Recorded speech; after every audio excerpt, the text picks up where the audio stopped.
গণঅভ্যুত্থানের সময় লুট হওয়া অস্ত্রসহ সারা দেশে অবৈধ অস্ত্র উদ্ধারে তৎপর রয়েছে আইনশৃঙ্খলা বাহিনী। নির্বাচনের আগে এসব অবৈধ অস্ত্র দ্রুত সময়ের মধ্যে উদ্ধার করা হবে বলে জানিয়েছেন স্বরাষ্ট্র উপদেষ্টা লেফটেন্যান্ট জেনারেল মোহাম্মদ জাহাঙ্গীর আলম চৌধুরী। শনিবার দুপুরে নারায়ণগঞ্জ পুলিশ লাইন্স পরিদর্শন শেষে সাংবাদিকদের তিনি বলেন, এখনও সব অস্ত্র উদ্ধার হয়নি, তবে নির্বাচনের আগে এগুলো উদ্ধার করা হবে।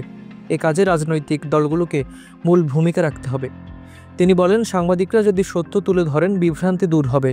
আমরা চাই নিরপেক্ষভাবে সব তথ্য আসুক।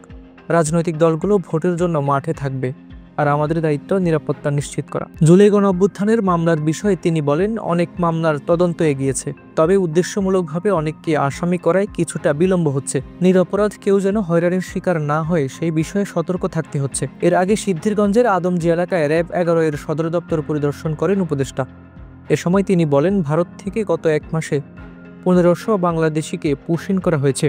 এ তথ্য সঠিক, তবে সাম্প্রতিক সময়ে পুশ ইনের সংখ্যা কিছুটা কমেছে।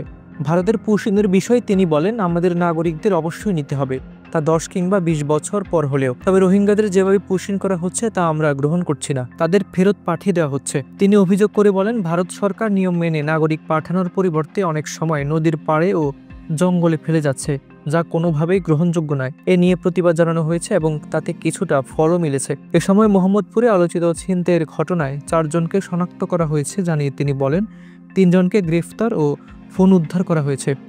তদন্ত টিম কাজ করছে। দোষীদের ছাড় দেওয়া হবে না, কেউ অবহেলা করলে তাকেও শাস্তির মুখে পড়তে হবে। এ সময় র্যাপিড অ্যাকশন ব্যাটালিয়নের মহাপরিচালক AKM শহীদুর রহমান, বাংলাদেশ পুলিশ ঢাকা রেঞ্জের DIG রেজাউল করিম মল্লিক, নারায়ণগঞ্জ জেলার পুলিশ সুপার প্রত্যুষ মজুমদার, অতিরিক্ত পুলিশ সুপার তাসমিন আক্তার, অতিরিক্ত পুলিশ সুপার তারেক আল মেহেদি, অতিরিক্ত পুলিশ সুপার ইসরাত জাহান সহ প্রশাসনের বিভিন্ন পর্যায়ের কর্মকর্তারা উপস্থিত ছিলেন। মুকিতুর রহমান রিপোর্টে হাবিবুর রহমান নিশান, খবর সংযোগ।